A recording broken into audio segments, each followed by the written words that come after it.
Hurry up, I'm a busy engine, puffed Henry. Goods arrived night and day at the docks. Sometimes Henry and the other engines worked so hard that their axles ached. Sir Topham Hatt brought in a new engine to help with the heavy workload. He was long and had 10 drive wheels. He looked very strong. This is Murdoch. He's going to be pulling freight on the main line.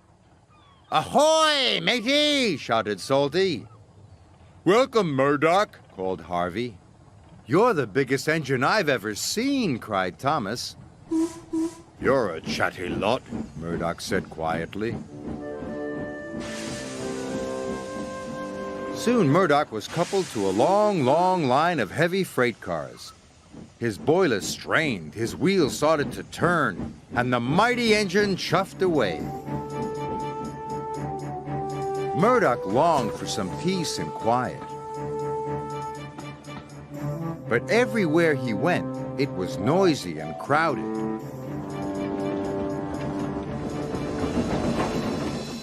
At the end of the day, Murdoch was looking forward to a good night's rest.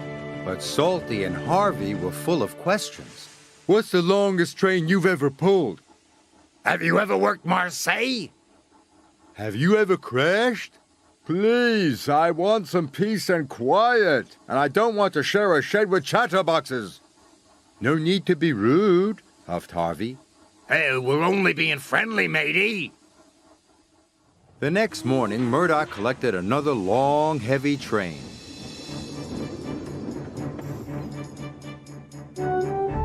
This time, he chuffed into the beautiful countryside.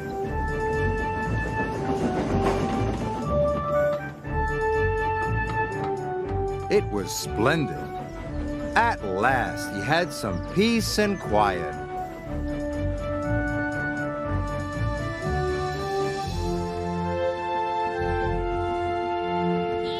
Suddenly, his driver applied the brakes. There were sheep on the tracks. The sheep escaped from that field, said the driver, through that broken fence. The driver and the fireman tried to chase the sheep back. First this way, and then that way. They tried everything, but nothing worked. We'll never move these sheep by ourselves, complained the fireman. I'll go and phone for help, sighed the driver. Murdoch was very unhappy. The noisy sheep were spoiling his peace and quiet. Sir Topham Hatt was enjoying afternoon tea when he got the call. Sheep? He exclaimed loudly. I'll send Toby with the farmer immediately. The sheep were becoming noisier and noisier. Please stop, groaned Murdoch. I'd rather be back with the chatterbox engines. Just then, Toby chuffed into view. Toby, exclaimed Murdoch. We're certainly glad to see you. Before long, the farmer and his dog went to work. And the sheep were soon safely in their field.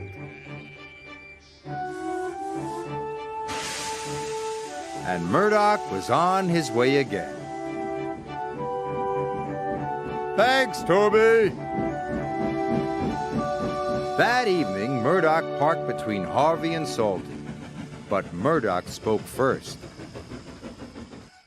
I'm sorry that I was cross, he chuffed. I'm very pleased to share a shed with you. And we're very pleased to have your company, said Harvey. Aye, we are, added Salty. It reminds me of a story.